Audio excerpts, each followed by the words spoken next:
Boa tarde a todos.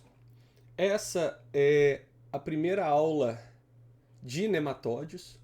Lembrando que os nematódios e os plateumintos formam um supergrupo que nós, na área da biologia, conhecemos como os eumintos.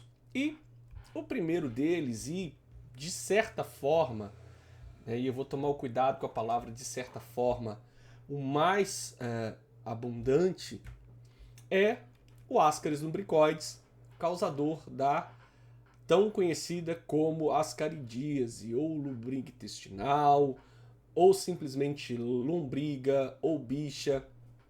É um minto comum, com uma alta prevalência mundial estimada. O problema é que nessas estimativas são com inquéritos estatísticos não tão confiáveis, tá? Mas pode-se dizer que em algumas áreas do país, como por exemplo a Amazônia,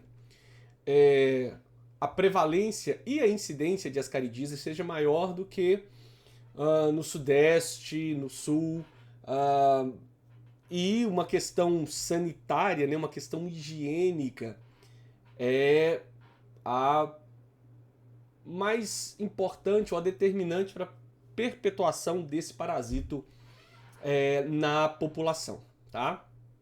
Estima-se que uma pessoa parasitada com ascaridíase, ela não tem apenas um único casal, e eu estou colocando o casal porque eu preciso do macho junto com uma fêmea para que os ovos eles sejam férteis, porque uma fêmea por si só ela consegue colocar ovos, mas os ovos são todos inférteis, tá?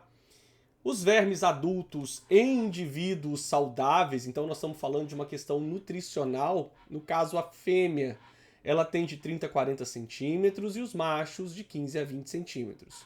Obviamente, quanto maior a carga parasitária, quanto mais vermes eu tenho competindo pela vilosidade intestinal para obter alimento, a quantidade de nutrientes para cada um dos exemplares diminui e os vermes eles tendem a ter um menor tamanho.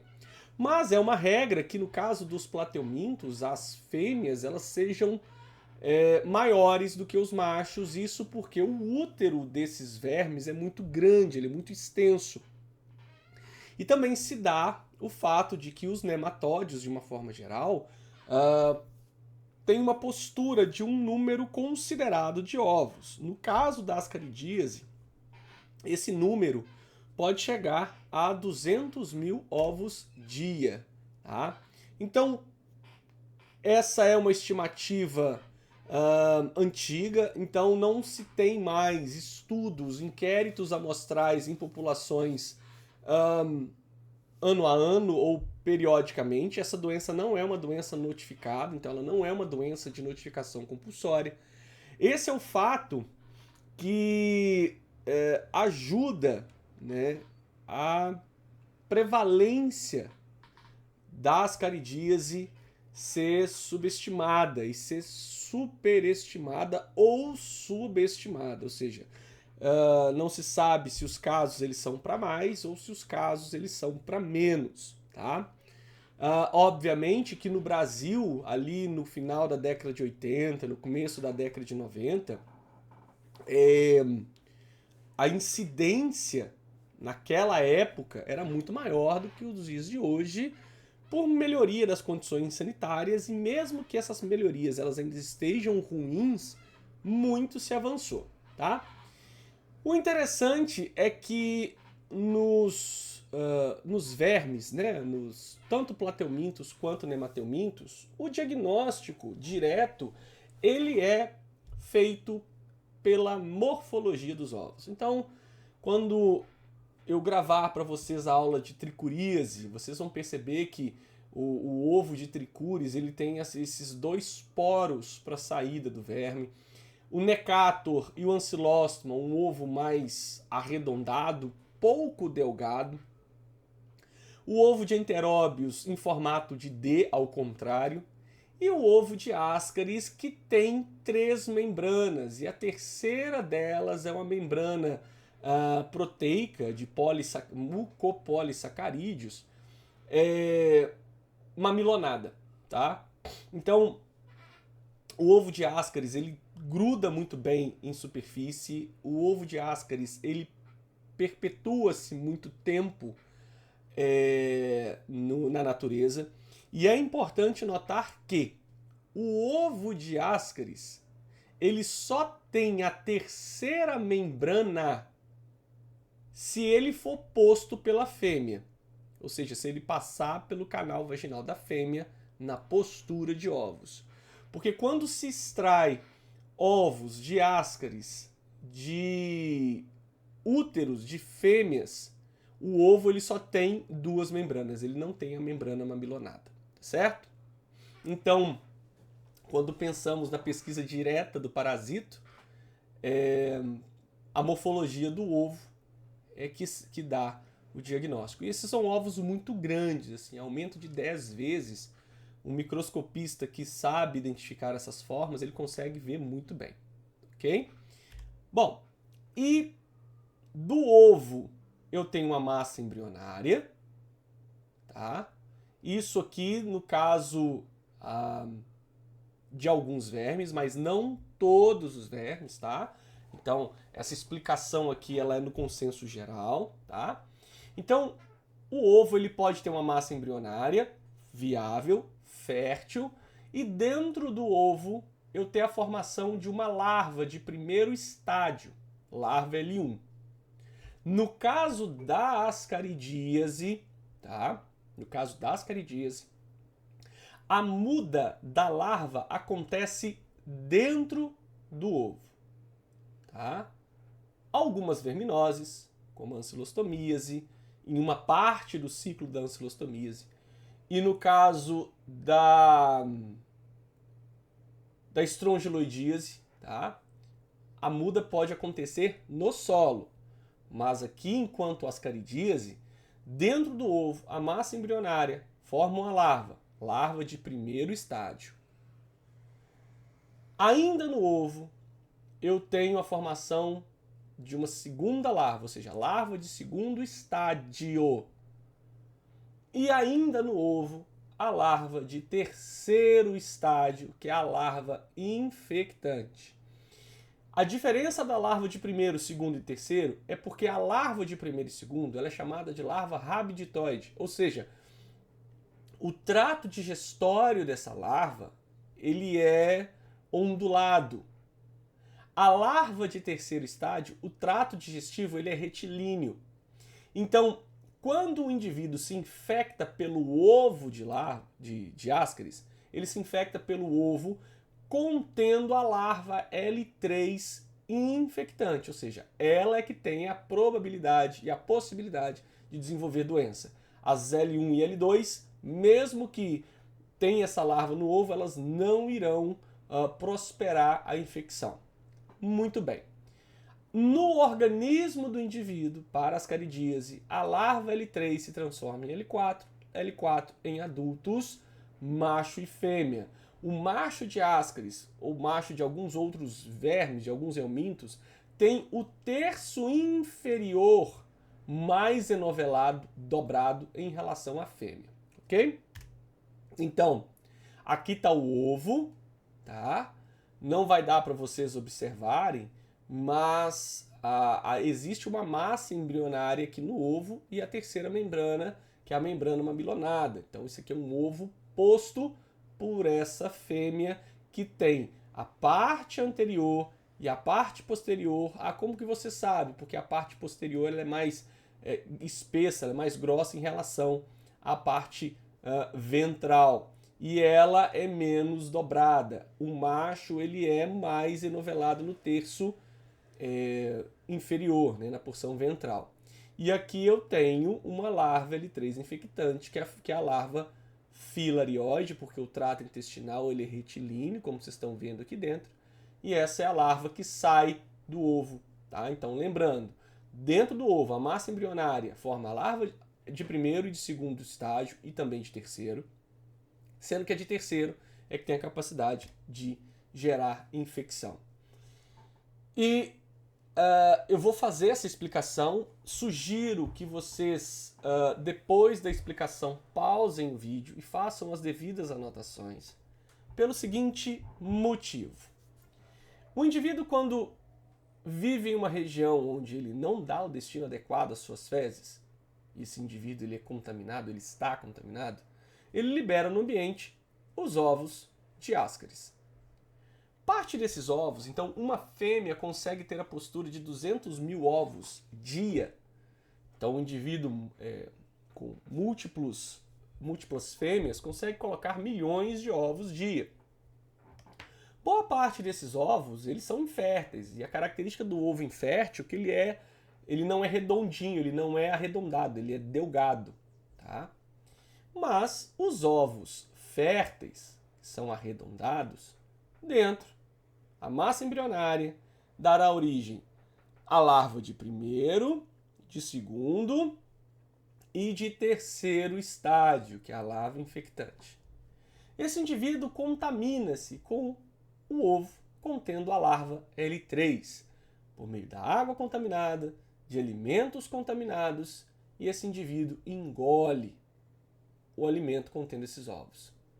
Aqui onde eu estou passando o marcador, aqui no estômago, por ação do suco gástrico, o suco gástrico induz a eclosão desses ovos. E de dentro desses ovos sai uma larva L3.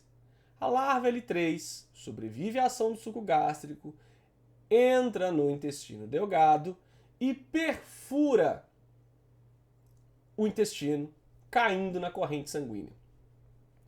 Obviamente que essa larva ela vai percorrer o organismo, ela tem o potencial de percorrer todo o organismo. Mas o sangue, para além dele ser vermelho, a composição química do sangue varia de acordo com o órgão, a proximidade com o órgão. Então, o próprio organismo sinaliza o coração. Então, essa larva, pelo sangue, ela chega ao coração, gerando alguns distúrbios de batimento no coração, algumas arritmias, nós chamamos isso de cor pulmonale. Posteriormente, do coração, essa larva L3 vai para o pulmão. E ela rompe os alvéolos desse indivíduo, criando no pulmão do indivíduo sintomas semelhantes ou que mimetizam uma pneumonia. Só que essa pneumonia não é bacteriana, ela não é viral. Ela é a larva L3 que está atravessando, perfurando o alvéolo, saindo do sangue para a cavidade pulmonar. Nós chamamos essa falsa pneumonia provocada pela lombriga de síndrome de Löffler. Então você tem inflamação, você tem irritação, o aumento da produção de muco, e essa larva vai voltar, minto, né? Não voltar porque ela nunca passou por ali, mas ela vai subir toda a árvore brônquica. Então nesse trajeto, quando a larva sobe a árvore brônquica misturada ao bolo catarral, ela sofre uma quarta muda e se transforma em larva L4 e ela continua subindo. O que o indivíduo pode fazer quando tem aquele bolo de catarro na garganta é cuspir esse bolo de catarro para o ambiente. Mas o que acontece muitas vezes é que a pessoa engole essa massa de catarro com a larva L4 e essa massa volta para o estômago, onde agora a larva L4 vai se transformar em L5 e no intestino delgado ela vai se transformar em verme adulto. Tá? Da entrada até a transformação em vermes adultos, entre 45 a 60 dias. Isso é muito importante quando a gente for falar do tratamento. Tá? Então, a sintomatologia da doença está relacionada à migração larvária, coração, pulmão, tá? A perfuração do intestino, tem sangramento nas fezes. No caso dos vermes adultos, a localização normal, que é o duodeno e jejúnio. Qualquer localização fora de duodeno e jejúnio, eu tenho uma localização anormal, que são as localizações ectópicas. A exfoliação, que é o parasito retirar do hospedeiro os seus nutrientes, e em cargas parasitárias muito altas, a suboclusão intestinal, que caso não seja eliminada no tratamento, cirurgia para remoção, tá? Então, verme adulto por endoscopia, né, no trato digestório, no intestino, tá? Obstrução intestinal, localização ectópica, duto lacrimal, tá? Fora que além dessas localizações ectópicas, há a ação tóxica, né, da produção de substâncias do metabolismo do parasito, tá? Em cargas massivas, tá? Todo o intestino ele é tomado. Então aqui a diarreia, uma fralda, né, de uma neném, né, e aqui os vermes adultos localizados no intestino da criança, tá? No caso do pulmão, tá? Quando a passagem das larvas do sangue pelo alvéolo para a cavidade pulmonar, a chamada síndrome de Leffler, febre, tosse e eosinofilia, tá? No quadro radiológico, no exame de pulmão, as manchas isoladas ou confluentes no pulmão.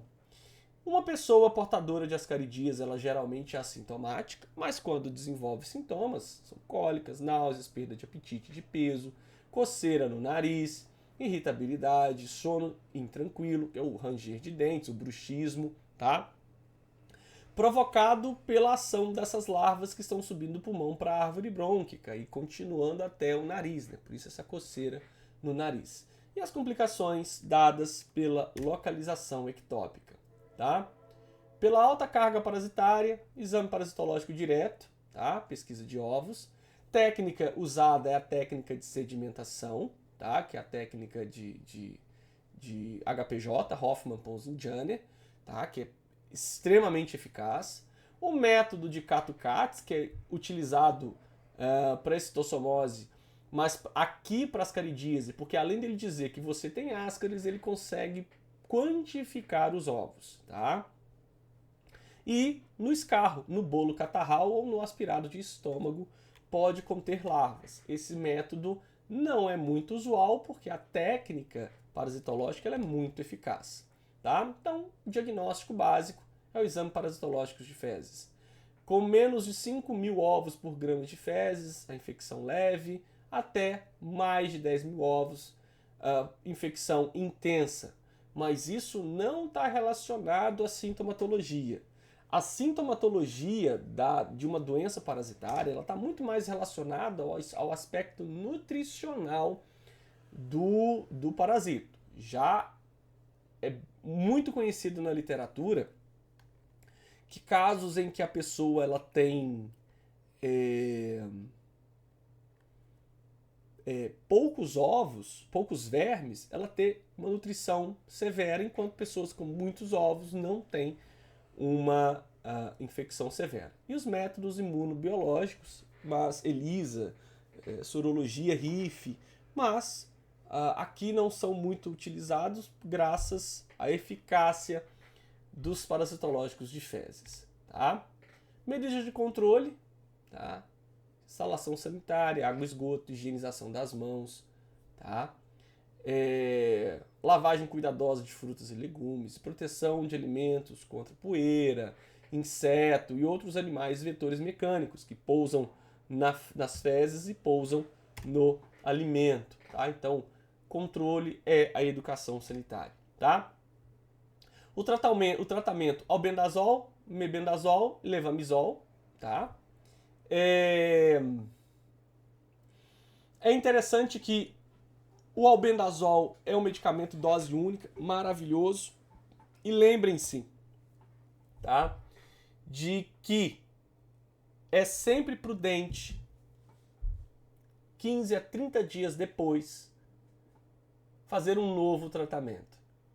Justamente porque o medicamento ele pega os vermes adultos e não as larvas em trânsito, tá? Em caso de obstrução, tá?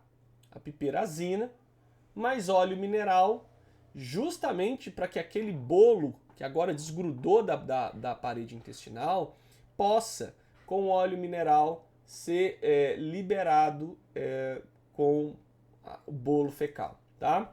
Esses medicamentos, eles vão atuar no metabolismo das caridias, tá? Vão criar grandes espasmos no verme, vão desgrudá-lo da parede intestinal, vão atuar nos microtúbulos e nas tubulinas do parasito. Então é sempre importante associar esse tratamento a alguns laxantes, né? Alguns laxativos, né? Como leite de magnésia, né? O próprio lactopurga, entre outros. Ok? Espero que vocês tenham gostado. Deixa o like aí para contabilizar. Um grande abraço e até a próxima aula.